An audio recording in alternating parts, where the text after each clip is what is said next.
For 2 decades, Michael Lee sailed the sapphire waters off Okinawa, Japan, aboard his fishing vessel, the Mizumaru, believing he had mastered the ocean's rhythms. Its gentle swells, its raging storms, its bountiful hauls. The sea was his sanctuary, a vast and knowable force that sustained his family and defined his identity. But in the autumn of 2024, a desperate voyage to the uncharted depths of the Ryukyu Trench shattered that illusion, plunging him into a nightmare that defied reason. What began as a high-stakes gamble to chase bluefin tuna in waters where the seafloor plummets into eternal darkness ended in a blood-soaked confrontation with a creature that should not exist. A monstrous entity, intelligent and merciless, that emerged from the jaws of a prehistoric fish to slaughter his crew. This is the documented saga of Michael's descent into terror, a chilling chronicle of hubris, government suppression, and an ocean that guards its secrets with lethal intent. Have you ever felt the pull of the unknown? A curiosity that tempts you to peer into the abyss? What would you do if the abyss stared back, revealing a truth too horrifying to bear? Michael Lee's existence was inseparable from the ocean. At 42, the Okinawan fisherman bore the marks of 20 years at sea. Hands calloused from hauling nets, eyes creased from squinting against salt spray, a lean frame hardened by relentless labor. Born in Naha to a fishing family, he'd learned the trade from his father, who taught him to read the tides and respect the sea's capricious moods. The Mizumaru, a 38-foot vessel of fiberglass and steel, was his kingdom, a battered workhorse with rust-streaked hulls and an engine that wheezed like an old smoker. Purchased a decade ago with every yen he could muster, it was more than a boat. It was a testament to his grit, a floating home that carried him through typhoons and lean seasons to provide for his wife, Katie, and their son, Kenji, now 19 at university in Tokyo. The Mizumaru's deck was a patchwork of memories. The spot where Michael landed his first bluefin, the dented rail a storm had battered him against, the wheelhouse where he sipped coffee during midnight watches. Its equipment was outdated, a VHF radio that crackled, a fish finder from decades past the 1980s, winches that groaned under strain, but Michael knew its quirks like a parent knows a child's habits. The boat had kept his family afloat, Kenji's tuition paid, their modest Naha home warm. Yet, by October 2024, the sea was turning against him. The fishing grounds off Okinawa, once teeming, had grown barren. Yellowtail mackerel, a staple catch, arrived weeks late, their schools sparse and skittish. Mackerel and sardines swam deeper, forcing longer trips for meager hauls. Week after week, the Mizumaru returned to port with barely enough to cover fuel, let alone crew wages or the 40,000 yen monthly cost of Kenji's education. Boat payments, insurance, and dock fees, another 100,000 yen, gnawed at Michael's savings, each invoice a reminder of his thinning margins. At night, he lay awake beside Katie, the weight of failure pressing harder than any storm. His crew was his lifeline, a second family bound by shared hardship. Ryukyu Tanaka, 47, his first mate, had joined him the day the Mizumaru launched. A man of few words, Yuji's weathered face hid a keen mind. He could predict storms from a shift in the wind and mend nets with a seamstress's precision. His loyalty was unshakable, never questioning Michael's calls, even when others doubted. Robert Chen, 35, was an outlier, an MIT-trained electrical engineer who'd abandoned academia after marrying AKO, a Naha schoolteacher. Robert's technical wizardry kept the boat's aging electronics alive, and his passion for photography captured their catches in vivid detail. David Nakamura, 24, the radio operator, brought infectious enthusiasm, his youth undimmed by grueling trips. A tech savant, he coaxed signals from obsolete equipment, dreaming of legendary hauls. Samuel Ishikawa, 30, the cook, joined 3 years ago when their previous chef retired. His hearty meals, miso soup thick with seaweed, rice bowls piled with grilled fish, kept morale high, and his uncanny knack for spotting mechanical issues saved them from countless breakdowns. But the lean season strained even their camaraderie. The crew's wages, already modest, were cut to keep the boat running. Yuji's daughter needed braces. Robert's son was starting school. David saved for a future he couldn't yet see. Samuel sent money to his aging parents. Michael felt their trust fraying, their sidelong glances questioning his leadership. At Naha Harbor, other captains whispered of a dangerous opportunity. The Ryukyu Trench, 90 miles southeast, where the continental shelf dropped into a chasm of lightless depths.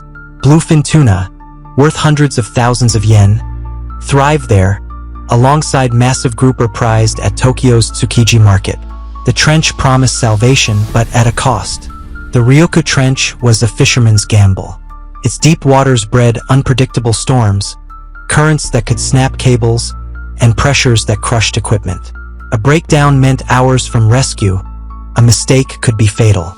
Michael had avoided it, preferring the safer shallows, but desperation changed the calculus. Kenji's tuition loomed, the bank's letters grew sterner, and the Mizumaru's engine coughed ominously. The trench was a risk he could no longer ignore.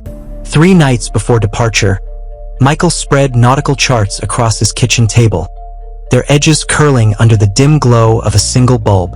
The trench's contours snaked across the paper, depths marked at 800, 1,000, even 1,500 meters.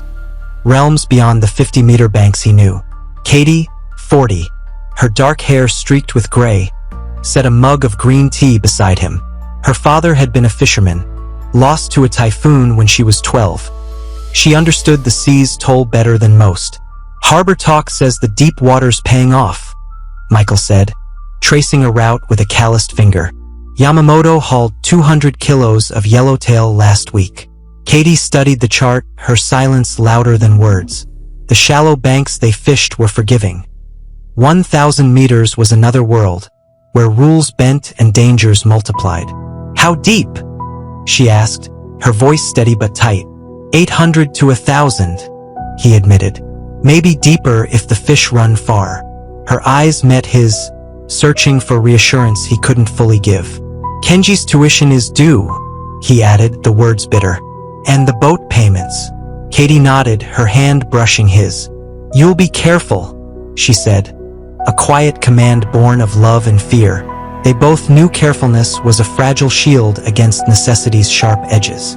The night before the trip, Michael walked to Naha Harbor under a sickle moon, the air heavy with salt and diesel. The Mizumaru sat low in the water, its fuel tanks brimming, ice holds scrubbed clean.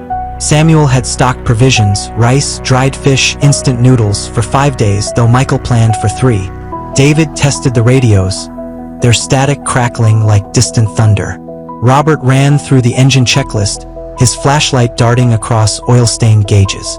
Yuji met him at the dock, thermos of coffee in hand, his face etched with unease. Weather service updated, he said, passing the cup. That low-pressure system's moving faster. Michael checked his phone. The storm cell, previously erratic, had coalesced, tracking toward the trench in 3 days. Winds were expected at 30 knots, waves up to 10 feet. Manageable if they returned early. We can beat it, he said, though doubt gnawed at him. Yuji's gaze drifted to the harbor lights, their reflections trembling on black water. Fish are off, he muttered. Migration's late. Water's too cold. Michael felt it too, a subtle wrongness. Currents shifted unpredictably. Gulls avoided familiar feeding grounds, and the sea felt alive, watchful. But Bills didn't heed instincts. Load the deep water gear, he ordered. We monitor conditions. Trouble comes, we're gone. Dawn broke over Naha Harbor, the sky a flat gray canvas, the sea mirror smooth. The Mizumaru's diesel engine sputtered to life, its rumble shaking the deck as Michael eased her past the breakwater. The crew moved with quiet precision. Samuel stowed the last of his supplies. David checked radio frequencies. Robert secured his waterproof camera cases. Yuji untied the dock lines with practiced flicks. Their banter, David's jokes about retiring on a single tuna, Samuel's boasts of a celebratory feast, felt forced, a mask over the tension of venturing where few boats dared. Michael pushed the throttle, the Mizumaru slicing southeast toward the Ryukyu Trench, 90 miles away. The GPS glowed, coordinates marking the edge of the abyss. The harbor's lights faded, replaced by open ocean. The crew settled into their roles, but Michael noticed their hesitations. Yuji double-checking knots, Samuel rearranging already organized crates. No one spoke of the trench directly, but its presence loomed, a silent passenger. By mid-morning, the coastal water's brown-green hue deepened to a sapphire blue, the fish finder showing the bottom at 400 meters, then 600, dropping swiftly. Samuel passed out sandwiches, tuna and pickled radish, but Michael's tasted like sawdust. His stomach knotted with unease. At 11:30, Yuji leaned over the charts, his finger tracing the trench's edge. "We're close," he said, the contour lines plunging like cliffs into darkness. By 12:30, the depth sounder read 800 meters, then 1,000. The water turned inky, its surface unnaturally still, as if the ocean held its breath. The air felt heavier, the boat's movements sluggish, as if resisting the trench's pull. "This is it," Michael said, cutting the engine to idle. "Rig the deep water gear." The crew sprang to action, their movements sharp despite the tension. They hauled out heavy-duty nets, reinforced cables, and weights built for extreme depths. David calibrated the sonar, its pings echoing into the void like a heartbeat. Robert inspected the winches, ensuring they could handle the strain of pulling from 1,000 meters. Samuel monitored the fish finder, his eyes glued to the screen. "Got a hit," he called, pointing to a cluster of shapes near an underwater ridge. "Yellowtail, maybe bluefin. Big ones." Michael maneuvered the boat, aligning with the ridge. Yuji and Robert deployed the nets, the cables unspooling with a metallic whine. 800 meters, 900, 1,000, until they grazed the bottom. The slow drift began, the winches humming as the nets trawled through lightless depths. The deck vibrated faintly, the equipment straining under the pressure. Michael gripped the wheel, his eyes flicking between the sonar and the horizon, every creak of the hull amplified in the oppressive quiet. At 2:15, David's voice shattered the rhythm. "Captain, you need to see this." Michael turned, his heart lurching. On the horizon, a wall of gray fog rose like a tidal wave, 200 feet high, dense enough to blot out the sky. It stretched endlessly, a moving mountain of vapor. "Where'd that come from?" Robert asked, lowering his camera. Weather Service said, "Clear skies." Michael grabbed the radio. "Naha Coast Guard, this is Mizumaru. Heavy fog at our coordinates. Request conditions." Static hissed back. He switched to the emergency frequency.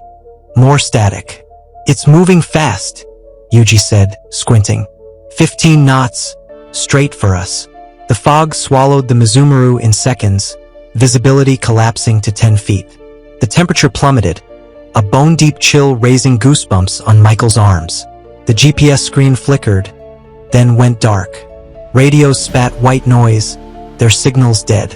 "This isn't normal," Robert said, checking his instruments. "No wind, no pressure drop. Fog doesn't behave like this." Samuel's voice trembled from the sonar station. "Captain, look at this." The depth finder displayed a massive shape at 800 meters, larger than any whale or submarine, circling beneath the boat. Its outline was irregular, organic, moving with deliberate intent. "What is that?" David whispered, leaning over Michael's shoulder. The sonar blip began to rise, slow and purposeful, as if aware of the Mizumaru above. "Pull the nets," Michael ordered, his voice tight, but as Yuji reached for the winch controls, the cables snapped taut, the boat lurching violently. Something enormous had seized the gear, and it was fighting back. The Mizumaru groaned, its hull creaking as the winches screamed under impossible weight. The deck tilted, equipment sliding as the boat fought the pull. "All hands stations," Michael barked, gripping the wheel to steady the vessel. Yuji darted to the port winch, easing the strain with deft adjustments, while Robert took starboard, sweat beading on his brow. Samuel manned the emergency brake, his hands poised to lock the system if the cables frayed. David monitored the tension gauges, his voice rising, 90% max. These weren't built for this. For 40 grueling minutes, they battled the unseen force, the diesel engine gulping fuel as Michael held position against the drag. The winches strained, their motors whining, metal cables vibrating like plucked strings. Michael's heart pounded, every second stretching into eternity. Slowly, inch by inch, the cables wound back, the winches gaining ground. The depth sounder tracked the object, 800 meters, 600, 400. Its shape sharpening on the screen, elongated and irregular. "Bottom's coming up," Samuel announced, his eyes locked on the sonar. At 400 meters, David gasped, pointing through the fog. "Captain, you need to see this." Michael joined the crew at the rail, peering into the mist. A dark shape broke the surface, vast and alien, dwarfing the Mizumaru. The fish they'd caught was colossal, 20 meters long, its body longer than the boat, its gray-green skin pitted with craters and scarred by ancient wounds. Barnacle-like growths clung to its flanks, calcified and grotesque. Tattered fins hung limp, their edges frayed. The head, for meters wide, bore cloudy, blind eyes, unseeing yet unsettling, as if they held secrets of forgotten eons. "Look at the size," Yuji breathed, his voice barely audible over the winch motors. Robert's camera flashed, capturing the creature's surreal form. "This is incredible," he said, checking the screen. "It looks prehistoric." The fish was dead, its body bobbing lifelessly in the gentle swells. No sign of struggle or decay. "What's it worth?" David asked, his mind racing. "Millions," Yuji replied. "Research institutes, museums, they'll bid wars for it." Michael's thoughts churned, debts erased, Kenji's future secured, the Mizumaru saved. But a primal unease clawed at him. Nothing this ancient survived without purpose. "How do we secure it?" Samuel asked, voicing the logistical nightmare. "Winches can't lift it." David suggested sectioning it, cutting it into manageable pieces, but Michael shook his head. "We tow it whole. Intact specimens are worth more." The crew spent an hour rigging cables around the fish, working blind in the fog. The carcass's weight held it steady, but every touch felt invasive, as if they were disturbing a sacred relic. As they secured the final line near the head, Samuel called out, "Captain, look at this." The creature's jaws gaped unnaturally wide, bones splintered, teeth, each the size of a chef's knife, shattered at the roots. "Something forced them open," Samuel said, his voice low. "From the inside." Michael's stomach twisted. The fog pressed closer, the deck bathed in an eerie twilight despite the afternoon hour.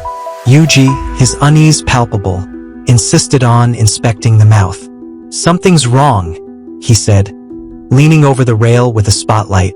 Michael aimed the beam into the jaws, illuminating rows of broken teeth and a cavernous throat that seemed to swallow the light. Deep inside, past where anatomy should end, something gleamed, a wet, organic mass, pulsing faintly, translucent like jellyfish flesh.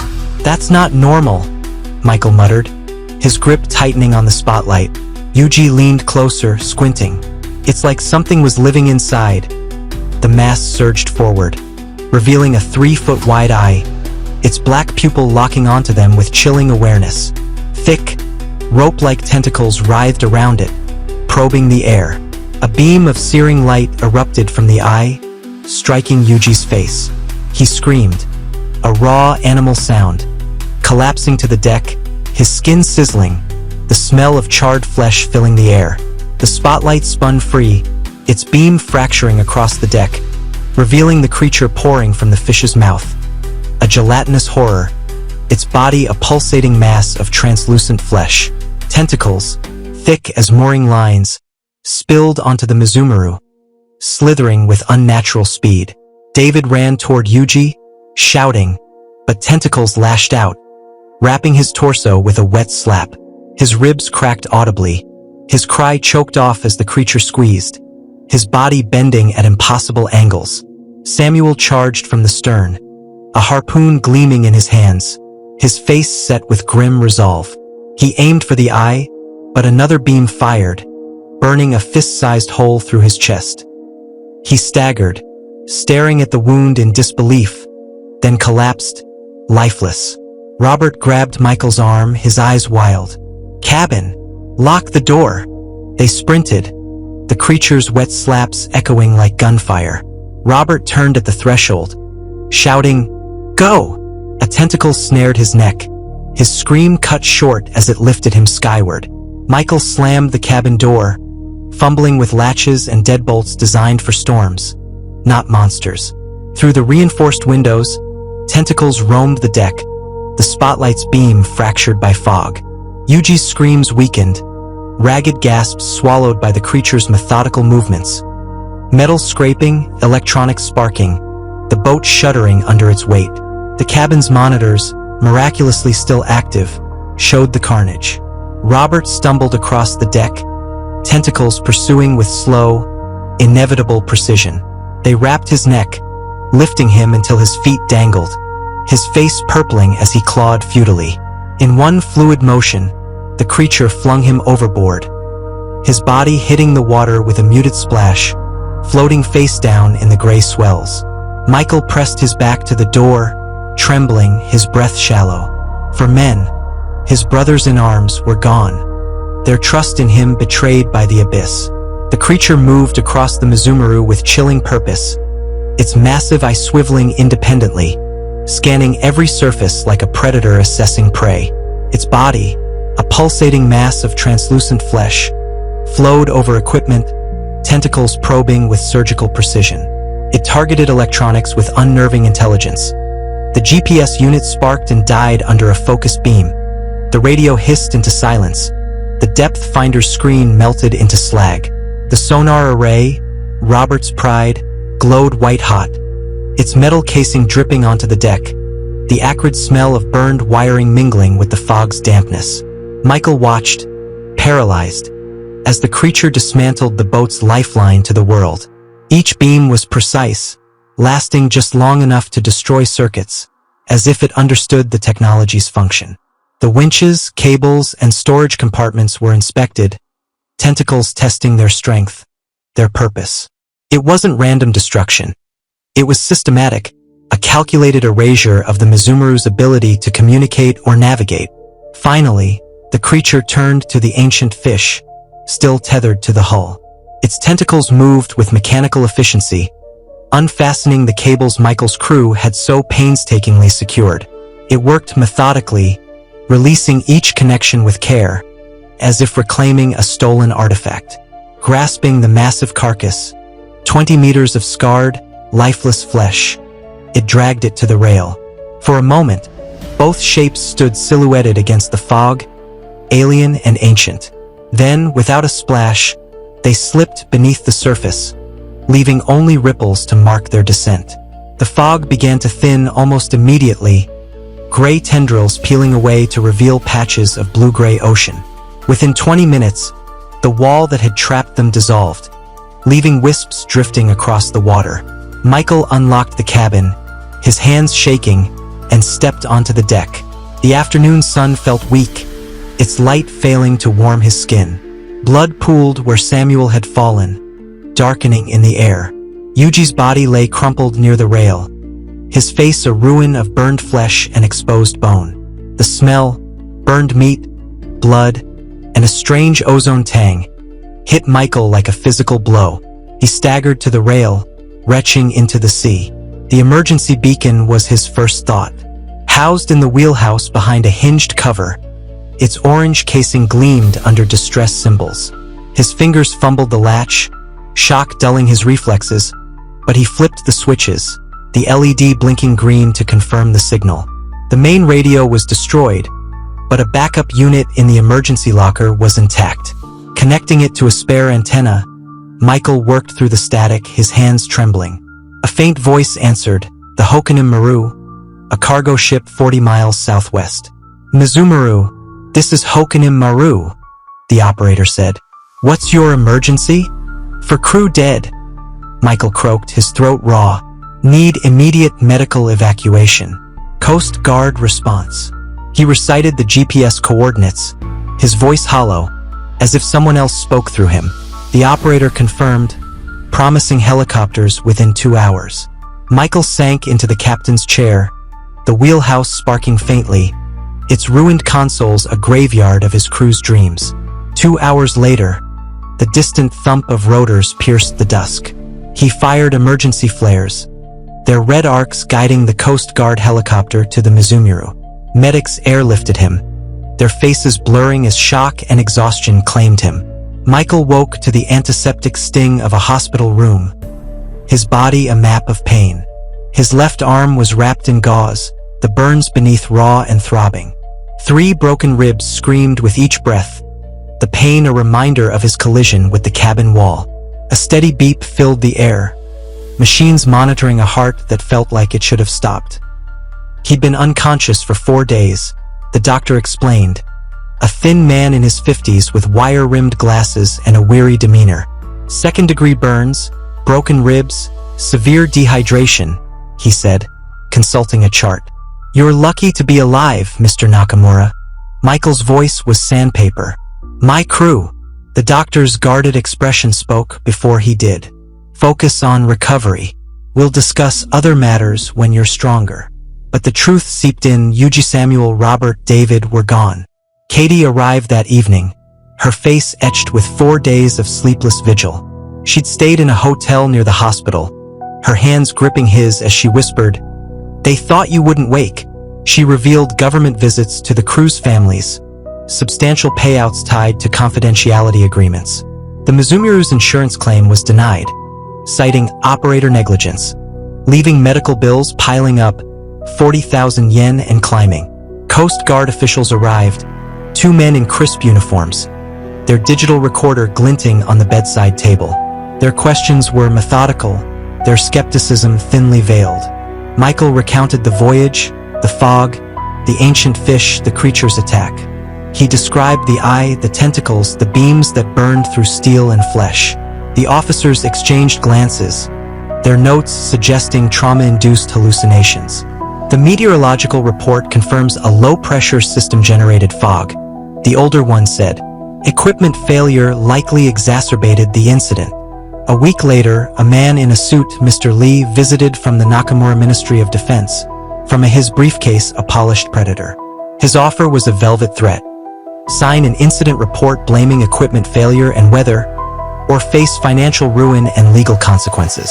The folder he left contained a sanitized narrative. 4 fishermen lost to a storm, no mention of creatures or cover-ups. Michael stared at it, the folder a tombstone for the truth.